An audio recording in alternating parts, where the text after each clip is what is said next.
Hello all, welcome to me Roopalakshmi official channel. ఇప్పుడు మళ్ళీ నేను కిచెన్ లోకి వచ్చానండి. ఇప్పుడు ఇవాళ ఏంటంటే క్లైమేట్ చల్లగా ఉంది కదా, సాయంత్రం ఈవినింగ్ టైము. సో వేడి వేడిగా ఎగ్ బజ్జీ చేసుకుని తింటే ఎలా ఉంటుంది చూద్దరుగాని రండి.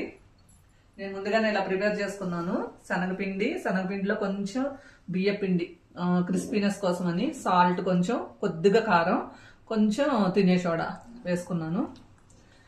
మామూలుగా ఆయిల్ కొండి హీట్ ఎక్కిపోయింది. నేను అన్ని రెడీగా చేసుకుంటున్నాను.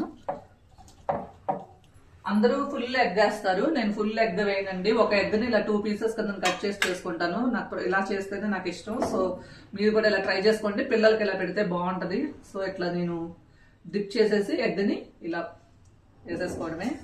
ఎగ్ వేసేటప్పుడు జాగ్రత్త అండి, తూలుతూ ఉంటాయి. ఎగ్ సరిగ్గా లేకపోయినా, పిండి సరిగ్గా లేకపోయినా ఆయిల్ తూలిపోతూ ఉంటది. నాకు చాలా సార్లు అయ్యింది. చూడండి, ఇప్పుడు చక్కగా ఏగుతున్నాయి.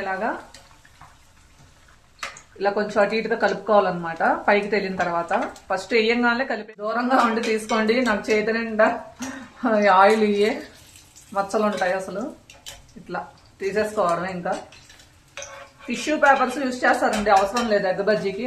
టిష్యూ పేపర్లో ఏమీ యూజ్ చేయక్కర్లేదు, ఎందుకంటే ఆయిల్ ఇంకిపోతుంది, ఆయిల్గా ఏమి ఉండదు. సో ఇలాగ తీసేసుకోవడమే, అయిపోయింది. ఇట్లా మధ్యలో పోసేసుకొని, ఇది సింగిల్ ఎగ్ కాదండి, ఒక ఎగ్ని నేను 2 పీసుల కింద చేసి మళ్ళీ చూడండి ఇలా చక్కగా మిడిల్లో ఇలా కట్ చేసేసుకుంటున్నాను అన్ని.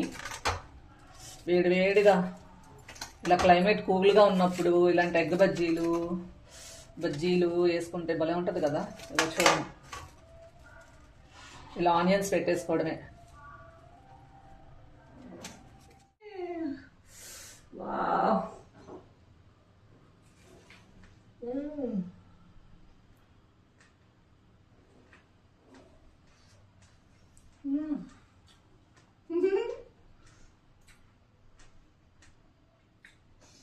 వేడివేడిగా ఉంది కదా, క్రిస్పీగా. చాలా చూడండి ఎంత బాగుందో, క్రిస్పీగా. లెమన్ పిండాను కదా, పుల్లపుల్లగా. కారం కూడా వేసాను కదా, కారంగా. అద్దరిపోయిందండి, నిజంగా సూపర్. మీరు కూడా ట్రై చేసి చెప్పండి. Thank you so much.